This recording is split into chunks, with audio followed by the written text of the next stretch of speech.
എപ്പോഴെങ്കിലും തോന്നിയിട്ടുണ്ടോ നമ്മൾ എഡിറ്റേഴ്സിനെ കിട്ടേണ്ട ഒരു റെക്കഗ്നിഷൻ കിട്ടിയിട്ടില്ല?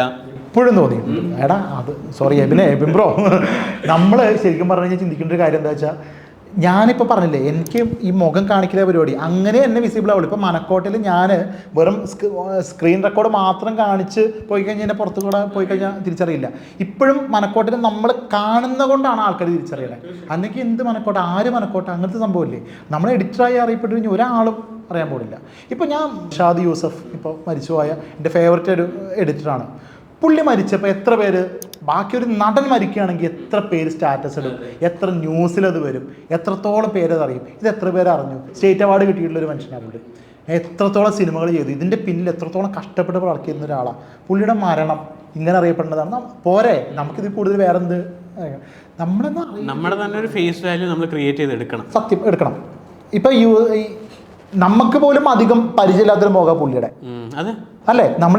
നമ്മൾ ആ മൂവി കണ്ട് നമ്മൾ ഇത്രയും ഇൻസ്പയർ ആയിട്ടുണ്ടെങ്കിൽ പോലും ഇതിന്റെ പുറകിൽ ആരാണ് വർക്ക് ചെയ്തിട്ടുള്ളതെന്ന് ഒന്നുമില്ല. ഞാൻ എന്നെ തന്നെ കുറ്റം പറയാം. ഇപ്പം പുള്ളിയുടെ പേര് പെട്ടെന്ന് എൻ്റെ മൈൻഡിൽ വന്നില്ല. അതെൻ്റെ ഒന്ന് ആലോചിച്ച് നോക്കി, നമ്മുടെ ഫീൽഡിൽ വർക്ക് ചെയ്യുന്ന ആളാണ്. അപ്പം തന്നെ പറയാം നമ്മളൊക്കെ എത്രത്തോളം വിസിബിളാണ്. നമ്മളൊരു എഡിറ്റർ ആണെന്ന് പറഞ്ഞു കഴിഞ്ഞാൽ, എഡിറ്റർ അർപ്പിത് അറിയുന്നെന്ന് പറഞ്ഞു കഴിഞ്ഞാൽ ആരും അറിയാൻ ചാൻസ് ഇല്ല. അത് എന്തുകൊണ്ടാണ്? എൻ്റെ മുഖം വെച്ച് ഞാൻ കാണിക്കുന്നതുകൊണ്ട് മാത്രമാണ്. എന്നെ ഞാൻ തന്നെ മാർക്കറ്റ് ചെയ്തുകൊണ്ടാണ്. എബിൻ ബ്ലോഗ്സ് തന്നെയാണ് മാർക്കറ്റ് ചെയ്യണേ. അല്ലാണ്ട് തന്നെ നിവർത്തിയില്ലേ. അല്ല നമ്മൾ ആരറിയാനാണ്. ഞാൻ കുറച്ച് റൈസ കൊണ്ടു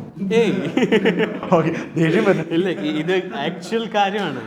പണ്ടത്തെ എഡിറ്റിംഗ് സ്റ്റൈൽ ഒന്നുണ്ട്, ഇപ്പോഴത്തെ എഡിറ്റിംഗ് സ്റ്റൈൽ കുറച്ച് മാറിയിട്ടുണ്ട് എന്ന് തോന്നുന്നു. കാര്യം പറയട്ടെ, ഇപ്പോൾ ഉദാഹരണം ഞാനൊരു കാലഘട്ടം എടുക്കാം.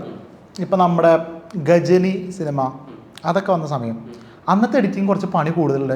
ഇപ്പം ആൻ്റണി എന്ന് പറഞ്ഞൊരു എഡിറ്ററാണ് അന്നത്തെ ആ സിനിമയൊക്കെ എഡിറ്റ് ചെയ്തിട്ടുള്ളത്. ഗജനി, അയൻ എന്ന് പറഞ്ഞ ഇതിലൊക്കെ അല്ലേ, അതിൽ കുറച്ച് എഡിറ്റിംഗ് സ്കിൽസ് കൂടുതലുണ്ട്. ഇപ്പോൾ സുട്ടും ബീഡി ആ പാട്ടെന്ന് വിചാരിച്ചോ, അതിനകത്ത് ആദ്യം മരം വരുന്നു, അസിം വരുന്നു, സൂര്യ വരുന്നു, സീൻ തുടങ്ങുന്നു. ഇപ്പോഴത്തെ ആൾക്കാർ എന്താ വെച്ചാൽ എഡിറ്റിങ്ങിലല്ല സ്കില്ല് കൊണ്ടിരുന്നത്, വിഷ്വൽസിലാണ്.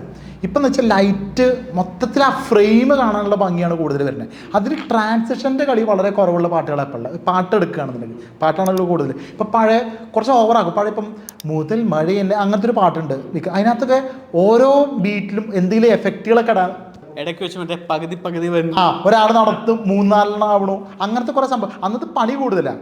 വിഷ്വലി അന്നത് ഓക്കെ ആയിരുന്നു. പക്ഷെ ഇപ്പം അങ്ങനെയല്ല. ഇപ്പം സിനിമ ഒരു പാട്ടെന്ന് പറഞ്ഞു കഴിഞ്ഞാൽ ക്രിസ്റ്റൽ ക്വാളിറ്റി ആയിരിക്കണം. അത് ചിലപ്പോൾ ഒരു 60 or 120 FPS അവർ മെല്ലെ ഷൂട്ട് ചെയ്ത് ആ ഒരു വിഷയിൽ കൂടിപ്പോയാൽ ഒരു ക്ലോസ് റിസോൾവ് ഇടും, അല്ലെങ്കിൽ ഒരു ഫെയ്ഡ് ഇൻ ഫെയ്ഡ് ഔട്ട് ഇടും.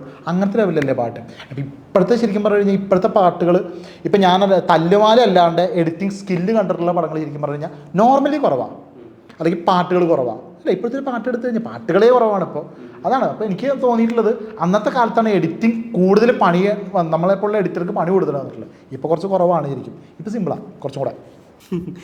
എനിക്ക് തോന്നിയിട്ടുള്ള അർപ്പിതേട്ടൻ കുറച്ചുകൂടെ VFX പോയോണ്ട് തന്നെ ഈ എഡിറ്റിങ്ങിൽ ഒരു എഫക്ട്സ്, ട്രാൻസിഷൻസ്, അതാണ് ബ്രോനെ കുറച്ചുകൂടെ ഹുക്ക് ചെയ്തിട്ടുള്ളത്. പിന്നെ ഇതിന് വേറൊരു പോയിന്റ് പറയാം. ആട്ടം എന്ന് പറഞ്ഞ മൂവി, അതിനകത്തുള്ള ആ ഹോൾ ടീം തന്നെ പറഞ്ഞിട്ടുണ്ട്, അതിലവർക്ക് ശരിക്കും ഒരു സ്റ്റേറ്റ് അവാർഡ് അതിലെ എഡിറ്ററിന് പ്രതീക്ഷിച്ചിരുന്നു എന്ന് പറഞ്ഞിട്ട്. കാരണം വെച്ചാൽ ആ പടം കണ്ടു കഴിഞ്ഞാൽ അതിനകത്ത് അതൊരു എഡിറ്ററിൻ്റെ പടമല്ലല്ലോ, ആ നടന്മാരുടെ. അതൊന്നും ആലോചിച്ച് നോക്കി. ആ പടം പോകുന്ന ആട്ടം കണ്ടിട്ടുണ്ടോ? അയ്യോ, അത് മസ്റ്റ് വാച്ച് ആട്ടം. ഞാൻ IFFK കണ്ടത്. അത് കഴിഞ്ഞ് വീണ്ടും എനിക്കിഷ്ടപ്പെട്ടോണ്ട് തിയേറ്ററിൽ പോയി വീണ്ടും കണ്ടു. ഇത് ഇപ്പം സ്റ്റേറ്റ് അവാർഡൊക്കെയാണ്. ഈ പടത്തിലെന്ന് പറഞ്ഞു കഴിഞ്ഞാൽ എഡിറ്ററിൻ്റെ ഇമ്പോർട്ടൻസ് ഒരാൾക്കും മനസ്സിലാവില്ല. കാരണം വെച്ചാൽ ഇപ്പം അത് ട്രാൻസ്ലേഷൻ ആ എഡിറ്റിംഗ് അല്ല പറയുന്നത്, റിയൽ എഡിറ്റിങ്ങിനെ കുറിച്ച് ഞാൻ പറയുന്നത്. ഞങ്ങൾ എഡിറ്റിംഗ് പഠിപ്പിക്കുമ്പോൾ നമ്മൾ ആ എഡിറ്റിങ്ങിനെ കൂടുതൽ ഫോക്കസ് ചെയ്യുന്നത്. ഞാൻ പറയണത് എന്താ വെച്ചാൽ, പഠിക്കേണ്ട സാധനങ്ങൾ പാട്ടുകളാണ്. പാട്ടിൽ എഡിറ്റിംഗ് ഇല്ലേ, അതിൽ beat cut, jump cut, transition, match cut, ഈ സാധനങ്ങളാണ്. മറ്റെന്ന് പറഞ്ഞാൽ രണ്ടുപേരും കമ്മ്യൂണിക്കേഷൻ ചെയ്യുന്ന എന്തെങ്കിലും ഒരു ഷോട്ടാണെന്നുണ്ടെങ്കിൽ ഒരു ഓവർ ഷോൾഡർ, ഒരു ഔട്ടർ ഷോൾഡർ വെച്ച്, പിന്നെ ഇപ്പുറത്ത് ഈ സാധനങ്ങൾ വെച്ച് കഴിഞ്ഞാൽ കട്ടുകളായി. Communication okay. പഠിക്കാനുള്ള ടാസ്ക് ഉള്ളത് മറ്റേതിനാണ്. അതുകൊണ്ട് ഞാൻ അതിന് കുറച്ച് സ്ട്രെസ് കൊടുത്ത് പറയണത് അല്ല, ഞാൻ പറയണല്ല. ഇതിൽ ഈ സംഭവം ഇപ്പം ആട്ടം പോലത്തെ സിനിമകളാണെന്നുണ്ടെങ്കിൽ അതിൽ കുറച്ചും കൂടെ ഹെവിയാണ്. അവിടെ കുറച്ചുകൂടെ ഇമോഷണലി ആണ് എഡിറ്റ് ചെയ്യുന്നത്. അതൊരു പോയിന്റ്. ഇപ്പം ഇമോഷണലി ഞാൻ പറയട്ടെ, ഇപ്പം കണ്ണീർ പൂവിൻ്റെ കവിൾ തലോടി എന്നുള്ള പാട്ട്, ഇത് എഡിറ്റർ അല്ല വർക്ക് ചെയ്യേണ്ടത്, മണ്ടിയാണ് വർക്ക് ചെയ്യേണ്ടത്. അതിൽ മോഹൻലാൽ ഇങ്ങനെ നടന്ന് പരമ്പത്തൂടെ പോകുന്നു, അവിടെ ടക്ക് ടക്ക് ടക്ക് എന്ന് പറഞ്ഞാൽ 4 ജമ്പ് അടിച്ചാൽ ആ ഫീലും പോയി, മൂടും പോയി. അവിടെ അത് ലാഗ് ഇട്ട് അങ്ങനെ ചെയ്യാന്നുള്ളത് സെൻസാണ്. അവിടെ എഡിറ്റിങ്ങിനല്ല പണി, സെൻസിനാണ് പണി. അല്ല, അതൊരു ടൈപ്പ് ഓഫ് എഡിറ്റ് അല്ലേ? അതെ അതെ, അത് ഇവിടെ എഡിറ്റ് ചെയ്യണം. അത് ശരി, ഞാൻ ഇവിടെ ഓക്കെ ശരി, ഇമോഷണലി. ഇപ്പം ശരിക്കും ഒരു പാട്ടോ അല്ലെങ്കിൽ ഒരു സീനോ നമ്മുടെ കൈ കിട്ടിക്കഴിഞ്ഞാൽ അതിൽ ചില ഷോട്ടുകൾ കട്ട് പാടില്ല എന്നുള്ളതാണ് അവിടുത്തെ എഡിറ്റിംഗ് അല്ലേ? അയാളുടെ ഇപ്പം ശരിക്കും പറഞ്ഞു കഴിഞ്ഞാൽ ചിലപ്പോൾ ക്യാമറാമാൻ ആ ഒരു സൂം അയാളുടെ എക്സ്പ്രഷന് കൊടുത്തില്ലെങ്കിൽ അവിടെ ചെറിയൊരു സ്കെയില് മെല്ലെ കീ കൊടുത്ത് ചെയ്യാന്നുള്ള എഡിറ്റർ ചിന്തിക്കുന്നതാണ് തീർച്ചയായും അല്ലേ? അത്രയും ലെങ്ത് അതിന് വേണം എന്നുള്ളതാണ് അവിടെ എഡിറ്റിംഗ്. അപ്പോഴാണ് ആ ക്യാരക്ടറിന്റെ ഇമോഷനിലോട്ട് നമ്മൾ കയറി ചെല്ലും.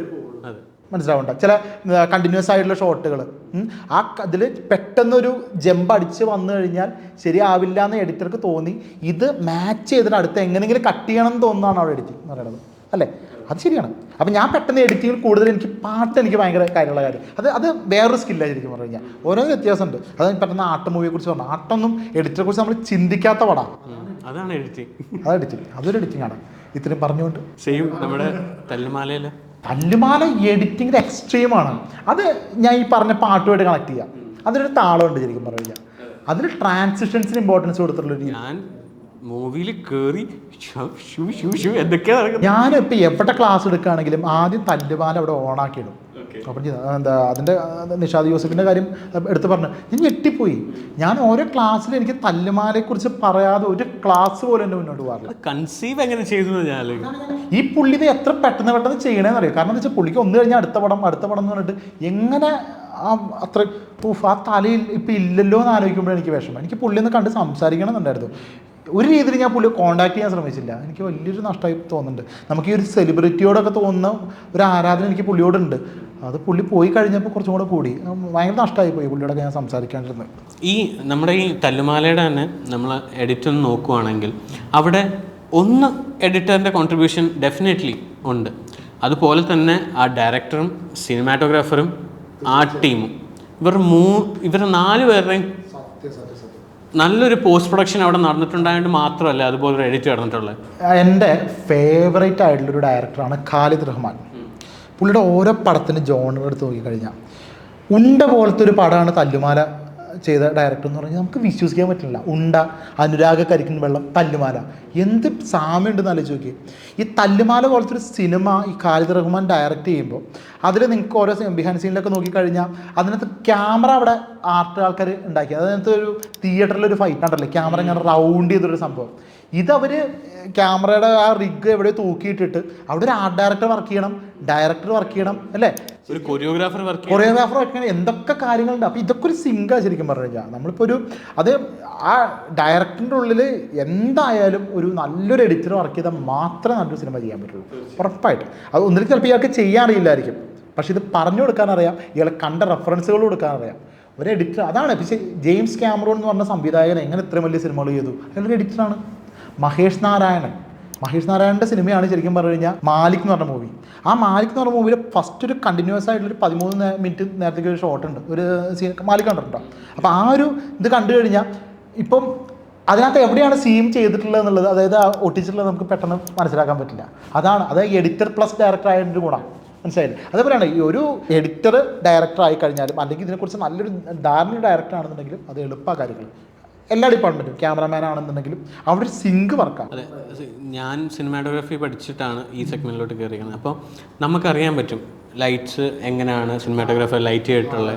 എഡിറ്റിംഗ് നമ്മൾ യൂട്യൂബിൽ നിന്ന് ഞാൻ ചെയ്ത് വന്നിട്ടാണ് ഈ എഡിറ്റിംഗ് പഠിക്കുന്നത്. അപ്പോൾ സിനിമാറ്റോഗ്രാഫി പഠിച്ചപ്പോഴാണ് അയ്യോ ഇങ്ങനെയാണ് ഈ എഡിറ്റ് കണക്ട്, അപ്പോഴാണ് നമുക്ക് ലോജിക്ക് വർക്ക് ആവുന്നത്. അയ്യോ ഈ എഡിറ്റ് ഇങ്ങനെ കട്ട് ചെയ്താൽ അവിടെ സിനിമാറ്റോഗ്രാഫിയിൽ ഈ ആംഗിളിൽ എടുത്തു കഴിഞ്ഞാൽ നമുക്കിവിടെ കട്ട് ടു ആക്ഷൻ കൊടുക്കാൻ പറ്റും. വേറൊരു എക്സാമ്പിൾ പറയുകയാണെന്നുണ്ടെങ്കിൽ ഇപ്പോൾ നമ്മൾ ചില ഷോട്ടുകൾ കംപ്ലീറ്റ് എടുത്തു, അത് കഴിഞ്ഞ് പിന്നെ കുറേ കാലം കഴിയുമ്പോൾ ഒരു പാച്ച് എടുക്കാനുണ്ട്. ആ പാച്ച് എടുക്കാനാകുമ്പോൾ തൊട്ട് മുമ്പത്തെ ഷോട്ട് കഴിഞ്ഞിട്ട് ഈ ഷോട്ട്, അപ്പോൾ നമ്മൾ ആലോചിക്കുകയാണ് ഇവിടെ ഇപ്പോൾ ഇയാളുടെ ഒരു ക്ലോസ് ആണ് കാണിക്കണേ, പെട്ടെന്ന് ജമ്പ് ചെയ്ത് വീണ്ടും ഒരു ക്ലോസിലേക്ക് പോയി കഴിഞ്ഞാൽ പെട്ടെന്ന് അടിയായി.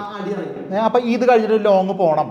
ആ ചിന്ത ഒരു എഡിറ്റർ പ്ലസ് ഡയറക്ടർക്കേ വരുള്ളൂ, മനസ്സിലാവണ്ട. അപ്പം അങ്ങനത്തെ അതൊക്കെ ഗുണം ചെയ്യും. നമുക്ക് എഡിറ്റിംഗ് ഒക്കെ ഭയങ്കര ഡയറക്ഷന് ഗുണം ചെയ്യും. ഈ ഫീൽഡിൽ ഒരു കാര്യം മാത്രം അറിഞ്ഞുകൊണ്ടിരുന്നിട്ട് കാര്യമില്ല. എല്ലാ ഡിപ്പാർട്ട്മെന്റിനെ പറ്റിയോ ഏകദേശമെങ്കിലും ഒരു അങ്ങനത്തെ ഡയറക്ടേഴ്സിൻ്റെ സിനിമയാണ് നമ്മൾ എടുത്ത് പറയാറ് ശരിക്കും പറയുക അല്ലേ. ഇപ്പം ഞാനിപ്പോൾ പറഞ്ഞ മാലിക് എന്നൊക്കെ അതിനകത്ത് എഡിറ്ററെ കാണാം. നമുക്ക് മാലിക് എന്ന് പറഞ്ഞ സിനിമയ്ക്കകത്ത് എഡിറ്റർ വർക്കാവുന്ന കാണാം. എന്താ മഹേഷ് നാരായണൻ്റെ സിനിമയാണ് സി യു സൂൺ എന്ന് പറഞ്ഞിട്ട്. പുള്ളി ഒരു ലോ ബഡ്ജറ്റ് ചെയ്തിട്ടുള്ള ചെറിയ ഏതൊക്കെയാ ഫോണിലൊക്കെ ചെയ്തിട്ടുള്ളൊരു സിനിമയാണ് സി യു സൂൺ എന്ന് പറഞ്ഞാൽ. ഈ സിനിമ ഒരു എഡിറ്റർക്ക് അങ്ങനെ ചെയ്യാൻ പറ്റുള്ളൂ, മനസ്സിലാവണ്ട. അവിടെ വലിയ എന്താ സിനിമാറ്റോഗ്രാഫി സംഭവങ്ങളില്ല. അത് നമ്മളെ പ്രേക്ഷകരെ പമ്പ് ചെയ്യിപ്പിക്കുന്നുണ്ടല്ലോ ഒരു ഇത്. അതൊരു എഡിറ്റർക്കേ പറ്റുള്ളൂ. അത് ആ ലോക്ക്ഡൗണിന്റെ ലിമിറ്റേഷനിൽ നിന്നെടുത്ത ഒരു സംഭവമാണ്. ആൾക്കാർക്ക് ആ ഒരു സാധനം കയറണ്ടേ. അതിനകത്ത് എനിക്കൊന്നൊരു 80% സ്ക്രീൻ റെക്കോർഡിങ് ആ പരിപാടി പോണത്. പക്ഷെ ഒന്ന് ആലോചിച്ച് നോക്കി, സ്ക്രീൻ റെക്കോർഡിങ്ങിൽ മാത്രം നമ്മൾ 2 മണിക്കൂർ എങ്ങനെ നമ്മളത് കണ്ടുകൊണ്ടിരുന്നു എന്ന് ആലോചിച്ച് നോക്കി. അതെ, അത് ഇങ്ങനത്തെ അതാണ്. അങ്ങനെ ഈ എഡിറ്റ് പ്ലസ് ഡയറക്ടറായി കഴിഞ്ഞാൽ ഒരു ഗുണം അത്. എല്ലാം ഇപ്പം വിജയിച്ച ഓരോരുത്തരുടെ അടുത്ത് നോക്കുകയാണെങ്കിൽ ഇവരുടെ ഉള്ളിൽ കറക്റ്റ്, അല്ലെങ്കിൽ അത്ര സ്ട്രോങ് ആയിട്ടുള്ള കഥയായിരിക്കണം. വലിയ എഡിറ്റിംഗ് സ്കില്ലൊന്നും ഇല്ലാത്ത നോർമലി പോകുന്ന നല്ല കഥകൾ മാത്രമായിട്ടുള്ള സിനിമകളും ഉണ്ട്. അല്ലെങ്കിൽ ഈ എഡിറ്റിങ്ങിലൊക്കെ കൊണ്ട് കുറേ സാധനങ്ങൾ ചെയ്യാൻ പറ്റും. കുറേ മൂവീസ് എഡിറ്റിംഗ് ടേബിളിൽ വന്ന് ചേഞ്ച് ആയിട്ടുണ്ട്. മുകുന്ദൻ ഉണ്ണി അസോസിയേറ്റ്സ് ഈ സിനിമ എന്ന് പറഞ്ഞു കഴിഞ്ഞാൽ അതൊന്ന് ആലോചിച്ച് നോക്കിയേ. ഈ പുള്ളി എഡിറ്ററാണ്, ഡയറക്ടർ. ഈ മുകുന്ദൻ ഉണ്ണി അസോസിയേറ്റ്സ് എന്ന് പറഞ്ഞ സിനിമ ചെയ്തപ്പോൾ ആ സിനിമ കണ്ടിട്ടുണ്ടോ പടം? അതിനകത്ത് നറേഷനിലില്ല. എനിക്ക് ചിന്തിക്കാൻ പറ്റുന്നില്ല. ആ സിനിമയ്ക്കകത്ത് ആ സിനിമ മൊത്തം പോകുന്നത് നറേഷനിലൂടെയാണ്. അതായത് ഇവൻ്റെ മൈൻഡ് വോയിസിലൂടെയാണ് സിനിമ പോകുന്നത്. ഇത് ഷൂട്ട് ചെയ്തപ്പോൾ ഈ പ്ലാനില്ല. ഇത് ഷൂട്ട് ചെയ്തപ്പോൾ ഈ പ്ലാൻ ഇല്ലാന്ന്. അത് എഡിറ്റിംഗ് ടേബിളിൽ അവൻ ചിന്തിക്കുകയാണ്. ഇത് എൻഗേജ് ആവണില്ല എന്ന് തോന്നിയപ്പോൾ പുള്ളി എന്ത് ചെയ്തു, ഇതിൽ ഇവൻ്റെ മൈൻഡ് വോയിസ് കയറ്റാന്ന് പിന്നെ ചിന്തിച്ചതാണ്.